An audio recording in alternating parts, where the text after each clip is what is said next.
Le Talk iPhone. Jérôme Colombin, François Sorel.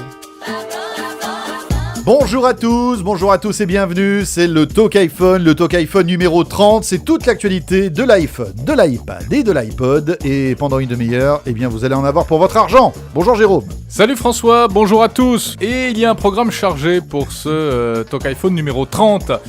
On va parler tout d'abord, eh bien savez-vous que dans peu de temps, il va y avoir un nouvel iPad, enfin c'est ce qu'on s'est laissé dire en tout cas. Et vous savez quoi, on l'a touché cet iPad, et on vous dira un petit peu ce qu'on en pense. On a mis les doigts dedans, oui c'est vrai. On va ouvrir un drôle de dossier aussi dans ce Talk iPhone. Ah, vraiment un sujet que vous n'avez sans doute pas vu ailleurs. L'iPhone pour faire la guerre. Oui, des applications étranges sont disponibles sur l'App Store. On en parle dans un instant avec un spécialiste. Et l'iPhone pour faire l'amour, non, on fait la guerre avec l'iPhone, pas l'amour. C'est triste ton histoire. C'est vraiment triste, bravo Jérôme. Ce sera pour le prochain numéro. Petite sélection d'applis aussi, peut-être avez-vous entendu parler de ces applis qui vraiment surfent sur le fil du rasoir en matière de légalité. L'appli Pervenche. Et puis aussi une appli qui s'appelle Ticket, on en parlera tout à l'heure avec Christophe Seffrin. Voilà, et puis on va faire un tour du côté des accessoires pour iPhone et iPad parce qu'on vous a détecté des trucs assez intéressants cette semaine. Et à ce sujet, on va vous offrir aussi des cadeaux, mais attention, pour remporter des cadeaux qu'on va vous offrir dans le Talk iPhone, il va falloir un tout petit peu travailler, on vous explique ça tout de suite. C'est vrai, et puis bien sûr, on allait l'oublier, hein, franchement. Attends, le répondeur bien sûr. Le répondeur du Talk iPhone, comme chaque semaine. Soyez les bienvenus, c'est parti. Et pour débuter donc ce Talk iPhone, un petit rappel quand même sur le concept du répondeur que les podcasteurs du monde entier s'arrachent, hein, Jérôme. Ah, ils nous envient cette idée. Formidable. En fait, on n'a pas été pillés encore. Non. Ça va arriver. Vous pouvez en fait réagir au contenu de ce Talk iPhone en nous laissant vos messages non pas écrits mais audio. C'est ça la force du répondeur. C'est simple, vous avez un iPhone, vous appuyez sur la touche dictaphone, là vous laissez votre message. Oh là là, qu'est-ce qu'il est bien François. Jérôme, j'aime un peu moins quand même. Voilà, vous laissez des petits messages comme ça. Quoi, 30 secondes, une minute, pas plus. Faites-en un comme ça lui fera plaisir. Voilà, mais pas très très long s'il vous plaît. Vous pouvez nous laisser des petits messages sur tout, ce qui touche à l'actualité de l'iPhone. Tout ce qui concerne l'iPhone quand même. Voilà. Parce que, parce que si c'est pour commander une pizza, je suis pas sûr que ça serve à grand chose. Ouais, on fait pas la politique étrangère, on fait pas le people. Et donc c'est simple, vous nous laissez votre message que vous nous envoyez à l'adresse suivante, répondeur@lachaînetechno.com, tout simplement. Vous envoyez ça directement depuis l'iPhone, vous savez comment on fait. Nous on le reçoit. Voilà, on le reçoit et après on sélectionne les meilleurs. Exactement. Autre précision avant de démarrer, vous savez que le Talk iPhone ça s'écoute et ça se regarde, donc de temps en temps il y a un petit bip. C'est le bip des SMS de l'iPhone. Alors, c'est peut-être que vous venez de recevoir un SMS, mais c'est plus probablement qu'il y a quelque chose à voir. Donc, vous jetez un coup d'œil sur l'écran de votre iPhone. Bon, ça y est, j'ai trouvé le répondeur. La première série, oui. Bon, on est sauvés alors. C'est parti. Alors, bonjour Jérôme, bonjour François, ici Genius de Paris. Donc voilà, je vous appelle pour vous proposer une petite appli que j'ai découvert qui est très sympathique. Si vous voulez vous prendre pour un DJ, cette appli s'appelle Tap DJ, Tap T-A-P DJ. Donc c'est une appli avec laquelle vous pourrez mixer, scratcher, vous amuser, vous prendre pour un grand DJ. Donc cette appli utilise bien sûr toute la musique qui se trouve sur votre iPhone et avec des effets très intéressants. Donc voilà, merci, bon courage. Bonjour François et Jérôme, c'est Martin donc de Paris. J'adore votre émission, voilà donc du Talk iPhone. Moi j'ai un coup de cœur, c'est NetTalk, une très bonne application que je recommande fortement pour les personnes qui sont plus abonnées sur la 3G. Voilà, c'est que tu téléphones n'importe où. Seulement, faut que tu aies une connexion Internet et tu téléphones à n'importe qui. C'est illimité. C'est une très bonne application que je recommande. Ça s'appelle NetTalk. Voilà. Merci. Bonjour Jérôme et François, Stéphane de Pleumeleuc en Ille-et-Vilaine. Tout d'abord, félicitations pour votre émission, vraiment super, on trouve toujours plein d'infos. Justement, à propos, moi j'avais une petite question concernant iTunes. Quand je connecte mon iPhone sur mon ordinateur et que je veux faire une synchronisation, il ne me propose dans la synchronisation que les signets d'Internet Explorer. Et j'aurais bien aimé les synchroniser avec mon nouveau navigateur Firefox. Est-ce que vous avez une solution ? Merci, bonne journée, au revoir. Merci Stéphane pour ton message. Alors, c'est vrai que c'est un problème ça, les signés. Alors je me tourne vers le docteur François. Oui, c'est Docteur moi. François, avez-vous Bonjour. une solution au problème de Stéphane? Oui, excusez-moi, patient suivant, rentrez dans mon cabinet.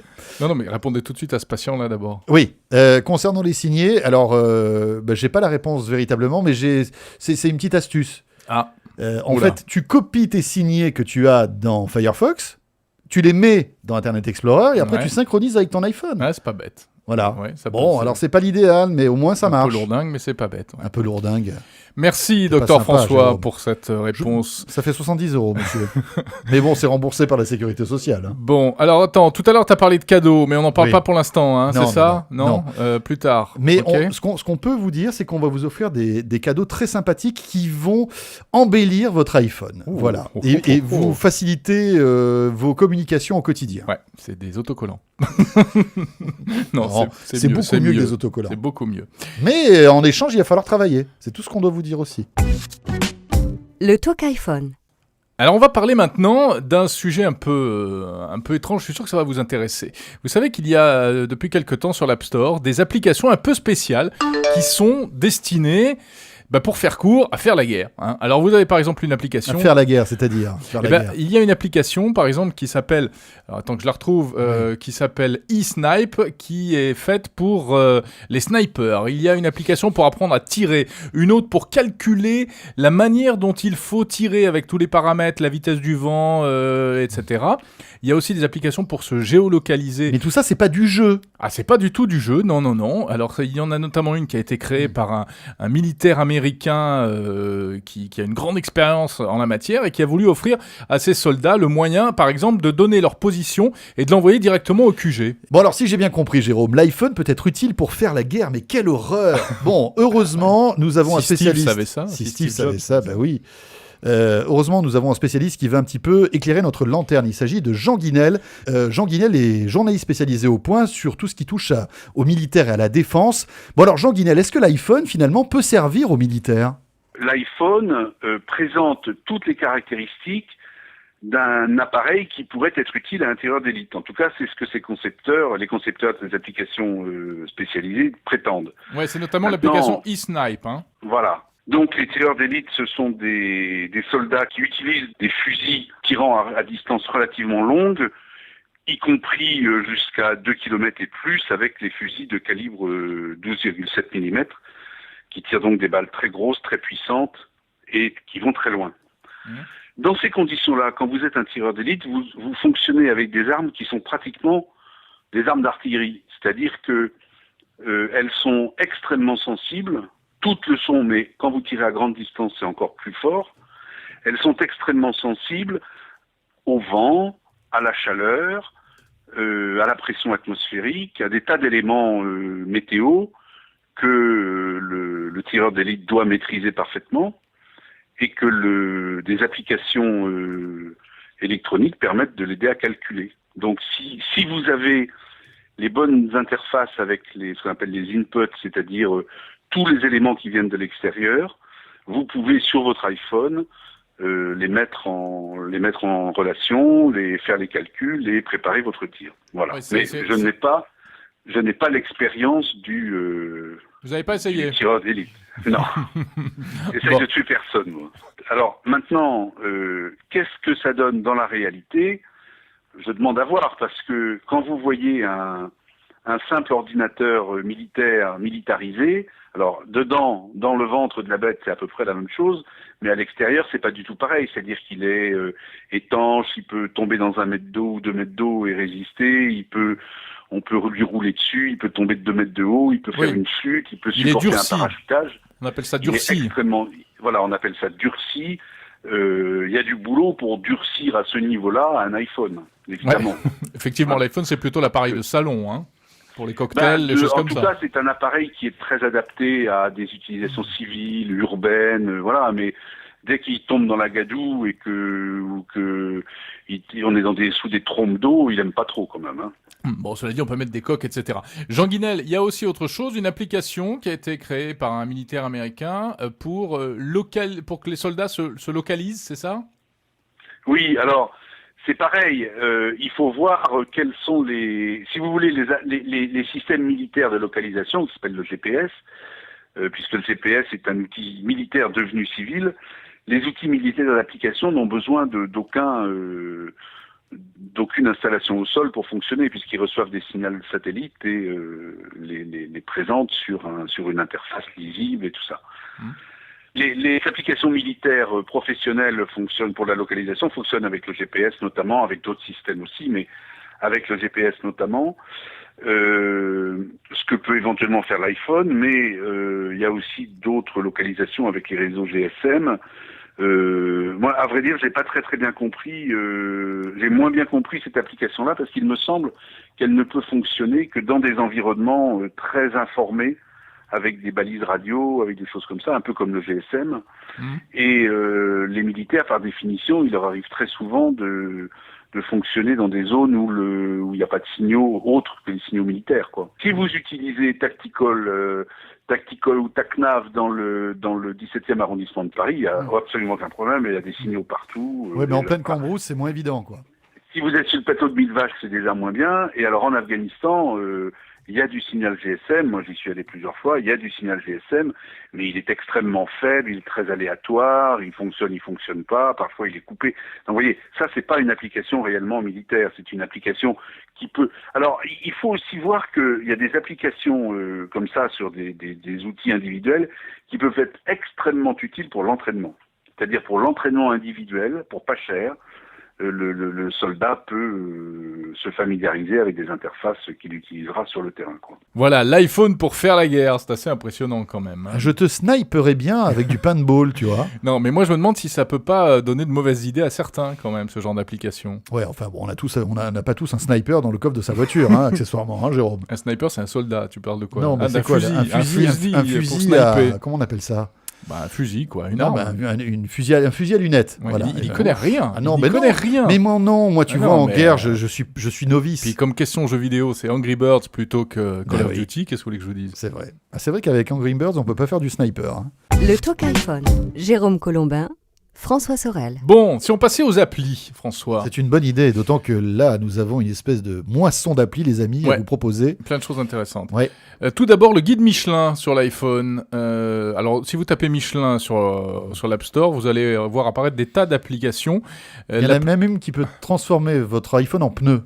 N'importe quoi. Pneu Michelin, non, c'est... Oui, Si mais tu crèves. tu sais que c'est pas que les pneus Michelin, puisque c'est évidemment et surtout le fameux guide Michelin, Ah oui. le répertoire des restaurants, hein, des meilleures tables de France et même des autres pays, avec les fameuses étoiles là, pour lesquelles les chefs sont prêts à se pendre s'ils en ont pas. Enfin, bref. Eh bien, voici l'appli 2011 du guide Michelin qui vient de sortir et qui donc vous permet de retrouver les restaurants, de connaître leur classement selon les experts du guide Michelin et même de les géolocaliser. Notez qu'il existe la version uniquement pour la France qui coûte environ 8 €. Il y a une version pour l'Italie aussi et puis pour d'autres pays. Sinon, il y a la version européenne qui coûte 15 €. Quand même, mais bon, oui, on a normal. tout le guide Michelin dans son iPhone, ce qui est Ouais. plutôt pas mal. C'est vraiment bien. Autre appli, alors celle-là beaucoup plus expérimentale, hein, les amis. Autant là vous là. dire qu'on a passé avec Jérôme 1 heure à peu près pour la tester et on n'en est pas sorti indemne, hein, quand même. Effectivement. Alors pourtant, l'idée de départ est bonne. Ah oui, C'est bien, c'est une appli qui est censée vous permettre de créer un répondeur personnalisé sur votre iPhone. C'est-à-dire qu'en fonction de la personne qui appelle, oui. ce n'est pas le même message d'accueil pour tout le monde. Si c'est François, je lui mets un torrent d'insultes. Si c'est ma maman, je mets un truc sympa. Voilà, si c'est ta femme, tu raccroches, enfin des trucs comme ça, quoi. Non, pas du tout. Non, pas du tout, bien sûr. Bon, et ben Donc, c'est français, ça, en plus. L'idée est séduisante. L'idée C'est-à-dire est vraiment qu'en fait, bien. vous allez personnaliser le répondeur pour chaque personne. Oui, c'est français et c'est Orange Valley, en fait, qui a sorti ce système. Et donc, l'opérateur Orange est derrière tout cela.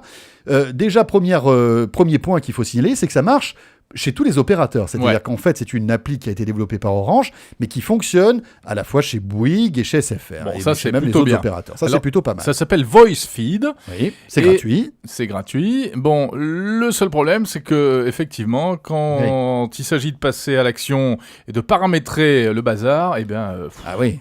Là, c'est vraiment le bazar, quoi. C'est-à-dire que quand vous commencez à rentrer dans les entrailles de l'application, on vous demande 50 mots de passe, des SMS à remplir, des trucs, des Il faut bidules. créer un compte, il Voilà. faut activer le machin en passant un coup de fil spécial. En fait, pourquoi c'est tellement compliqué ? Parce que ils ont voulu s'attaquer vraiment au cœur du téléphone, au cœur de l'iPhone, hein, c'est-à-dire la partie téléphone et répondeur. Et voilà, donc déjà, on va dire la préparation et la mise en place du logiciel et la configuration prend énormément de temps. Alors, admettons, on prend le temps, vous avez un après-midi à perdre, vous faites vos petits messages pour chaque groupe, pour chaque personne, etc. Moi, j'ai 200 contacts. Bon, imaginez un petit peu la pagaille. Alors, heureusement, vous pouvez faire des groupes. Ça, c'est plutôt pas mal. Ouais. Et puis, tu peux faire une annonce par défaut aussi. Mais le souci, c'est que après, ça fonctionne. Au bout d'un moment, on y arrive, ça marche. Ouais. Le truc, c'est que c'est une appli. Voilà. C'est-à-dire qu'en fait, pour que ça fonctionne, il va falloir à chaque fois lancer l'appli on voice feed. Eh oui, il faut qu'elle tourne en permanence en tâche de fond. Et puis en plus, on perd complètement l'usage de la messagerie visuelle de l'iPhone. Vous savez, qui permet de voir qui a appelé, le nom. Alors, il y a cette messagerie visuelle, mais elle est dans l'application. Donc, à chaque fois que vous allez écouter vos messages, il faut lancer l'appli. Ouais. C'est un peu fastidieux. Bon, bref, notre verdict, une bonne idée, mais une mauvaise application, quoi. Oui, et puis je pense qu'en fait, elle peut pas être mieux intégrée parce que Apple interdit tout éditeur tiers d'intégrer une application comme ça véritablement dans le dur de l'iPhone. Donc en réalité, si vraiment vous avez besoin de cette fonction de personnalisation de l'annonce, alors utilisez VoiceFeed. Mais sinon, si c'est juste pour rigoler, vous risquez de pleurer plutôt qu'autre chose. Alors autre chose maintenant, on va carrément changer d'univers avec cette appli qui a été disponible pendant quelques jours sur l'App Store. Et qui a été retiré depuis. Vous allez comprendre pourquoi, parce qu'en fait, c'est une appli complètement illégale. Comme quoi, les mailles du filet des gars qui sélectionnent les applis, qui disent oui ou non pour les applis, parfois laissent passer des choses incroyables. C'est une appli qui s'appelle Music Download et qui vous permettait, ni plus ni moins, et ça je peux vous le garantir parce que je l'ai téléchargé quand je l'ai trouvé, de télécharger de la musique complètement illégalement en MP3 directement via une appli. Ah bon ? Voilà. Alors regardez. Donc on clique sur Music Download et là vous avez un petit moteur de recherche. Vous cliquez le titre, là, enfin le groupe que vous voulez. Là par exemple c'était Eagles. Et vous avez accès à toute une panoplie de titres d'Eagles. Mais qu'on va chercher où alors ? En fait tu vas les chercher sur un serveur qui stocke des millions de chansons. Voilà, tout simplement. Et c'est pas sur iTunes. Non, bien sûr, c'est complètement gratuit. Là, tu télécharges ce que tu veux, de manière gratuite. Tu peux soit écouter la musique, la chanson que tu veux en streaming, soit la télécharger sur la mémoire de ton iPhone, et après tu la conserves, et voilà. Donc tu passes pas par iTunes, donc tu ne payes pas. Alors bon, c'est anecdotique parce que l'appli, vous pouvez plus la télécharger maintenant, mais ce qu'il y a d'amusant, c'est que il y a des applis aussi illégales que ça qui passent entre les mailles du filet, si vous voulez, du censeur Apple. Ouais, c'est amusant. Attends, t'inquiète pas, je suis en train d'envoyer le mail à Apple, là. Donc, cher monsieur Apple, celui qui a l'appli illégale s'appelle François Sorel, voici son adresse. Mais tu me connais, je m'en sers plus. Voilà. C'était simplement pour la démo vidéo, là. C'est ça. Bon, qu'est-ce qu'on a d'autre en magasin au niveau appli ? Alors, il y a ces applis qui ont fait pas mal de buzz ces derniers temps, parce qu'elles sont là où, elles aussi, à la limite de la légalité. Notamment une application qui permet en principe d'éviter les PV. De quelle manière ? Eh bien, tout simplement, en se servant encore de l'aspect communautaire, un peu comme Coyote, vous savez, c'est bien au-delà d'une appli, qui est un système GPS très sophistiqué, qui vous indique où sont les radars qui sont devant vous lorsque vous êtes en voiture. Et ces informations, vous les avez comment ? Parce que tout simplement, vous avez des automobilistes qui, comme vous, ont cet appareil. Dès qu'ils détectent un radar, ils appuient sur un bouton, cette information est remontée par le GSM et arrive sur votre Coyote. Alors là, ce ne sont pas les radars, mais ce sont les contractuels. Ce sont les contractuels, c'est ça qui est dingue. Alors les contractuels, mais aussi les contrôleurs de bus. Les contrôleurs de bus et de métro. Pour en parler, nous avons avec nous Christophe Seffrin, qui est journaliste spécialisé high-tech et qui a enquêté sur ces applis. On choisit sa ligne, c'est très simple à utiliser, l'ergonomie est vraiment très bien pensée. On choisit sa ligne, sa station et on indique simplement d'un clic de l'index sur l'écran de son iPhone la présence d'un contrôle. C'est tout simple et tout bête et ça marche assez bien. Est-ce que c'est efficace ? Parce que j'imagine qu'il faut quand même un maillage important et que la plupart des usagers aient cette application pour que ça ait un sens. Exactement, comme pour eCoyote, pour le monde de l'auto, pour les transports en commun, plus la communauté sera importante, plus elle fonctionnera et sera pertinente. Les essais que j'en ai faits pour l'instant ne sont pas probant, c'est-à-dire que soit il y a très très peu de contrôleurs sur les lignes de métro, ou soit je suis tombé à un moment où il n'y avait personne, mais lors de mon dernier passage dans le métro parisien, je n'ai remarqué que 2 contrôles en utilisant mon application. Cela dit, la plupart du temps, je crois que les contrôles sont plutôt dans les bus et les tramways, non? Parce que le métro, finalement, c'est relativement sécurisé avec les portiques, etc. Alors, est-ce que ça prend pas tout son sens, justement, pour les transports, on va dire, sur terre et non pas sous terre, là?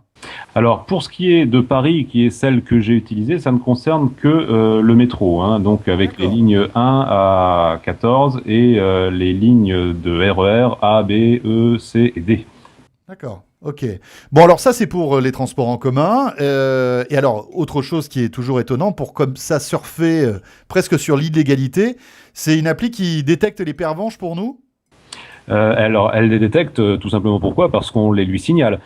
C'est encore le même principe, communauté d'utilisateurs.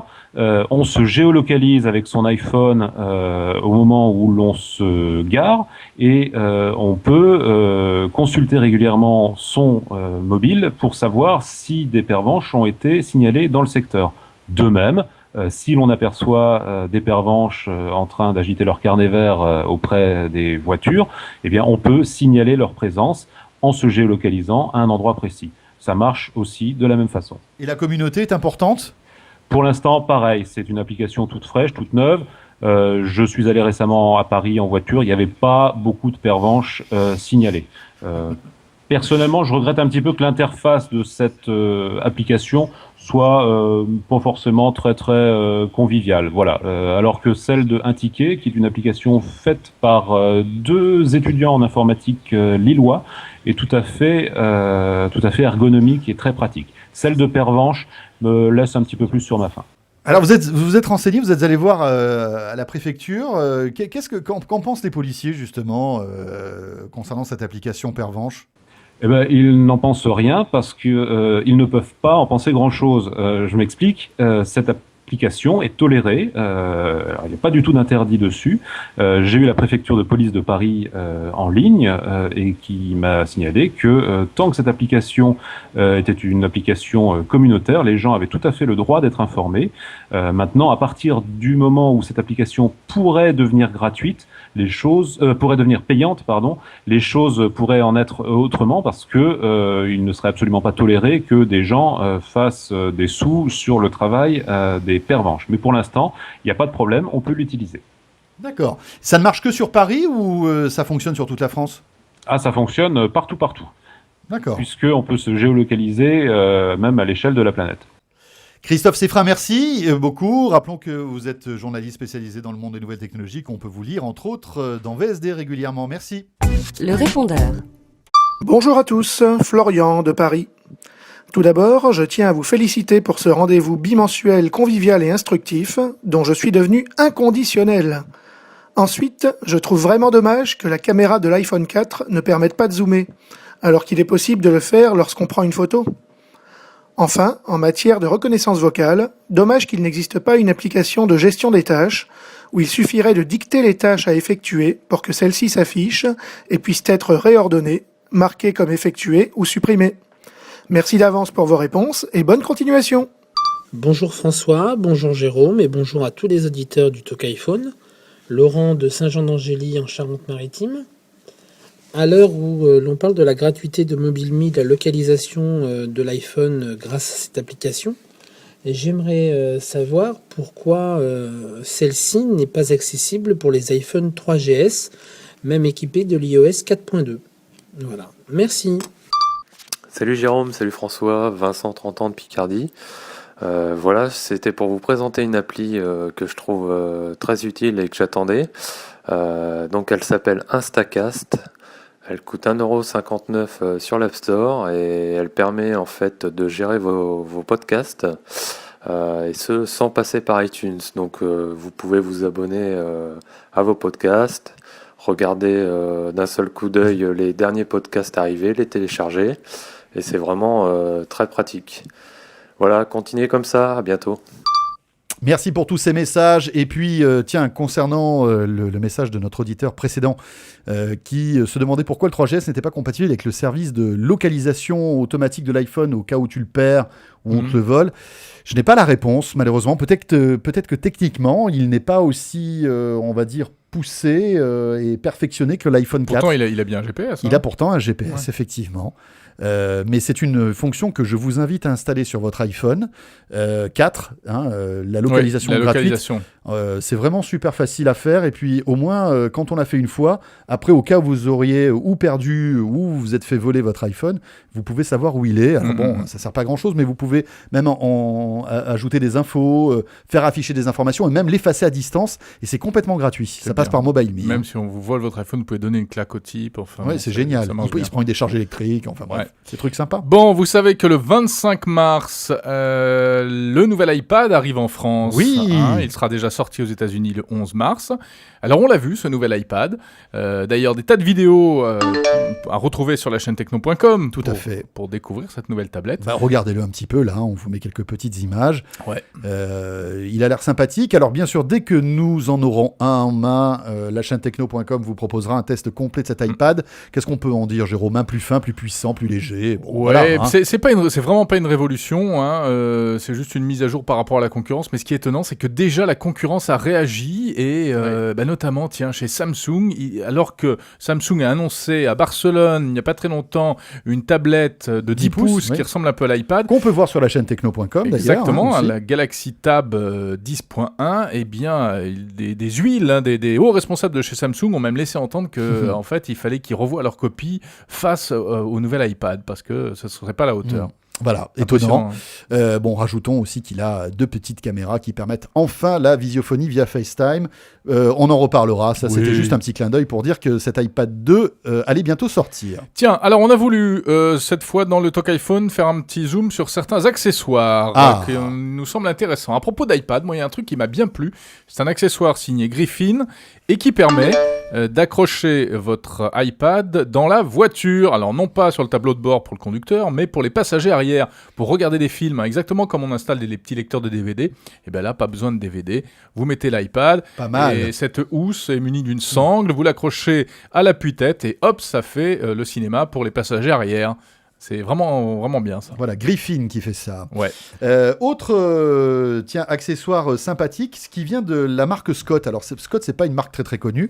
Ils font en général Scott faisait de très très bons amplis hi-fi. C'était une très grande marque d'amplis hi-fi, si je ne m'abuse. Ouais, mais et aussi de très mauvais autoradios. Voilà, c'est ça. Ils ont fait du bon et du moins bon. Là, ils sortent un produit qui est assez amusant. Ils appellent ça comme concept. Alors attends, que je retrouve le truc. Luminor. Ouais, ça s'appelle Luminor ou le Lighting Speaker. Oula. Donc, imaginez une ampoule avec à l'intérieur un mini haut-parleur, d'accord, que vous mettez à la place de vos ampoules traditionnelles, d'accord. Et quand vous voulez écouter de la musique avec votre iPhone, vous lancez ce système-là et vous avez en même temps que la lumière de la musique qui sort de vos ampoules. C'est les deux en même temps, quoi. Voilà, c'est assez amusant, c'est très original. Et haut-parleur, c'est très original, oui. Voilà, un système d'ampoule LED en plus, donc le LED, on le sait, ça consomme beaucoup moins d'énergie. Ça permet de lire les vidéos directement, la musique, etc.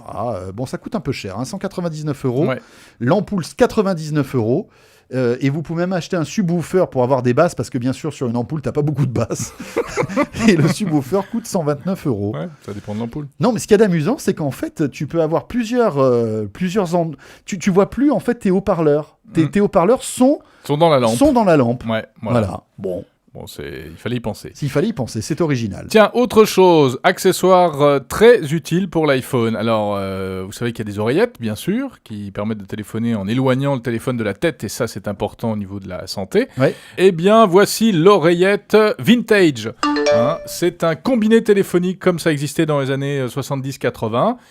Muni d'un mini jack et vous branchez ça sur votre iPhone. Alors ça fait un effet bœuf. Vous baladez dans la rue avec le téléphone coincé dans l'épaule et branché directement sur votre iPhone. Pas mal. Bon, ça évite de pas se prendre des ondes dans le cerveau directement. Non, mais c'est sympa. C'est une marque qui a un nom très sympa. En plus, ça s'appelle Moshi Moshi. Ça, c'est la marque. Moshi Moshi qui veut dire, comme chacun sait, allô en japonais. Ah oui. Donc quand tu décroches au téléphone au Japon, tu dis Moshi Moshi. Absolument. Moshi une fois ou Moshi Moshi 2 fois? Tu n'appelles jamais de japonaise? Ah non. Non, Moshi Moshi. Moshi Moshi. D'accord.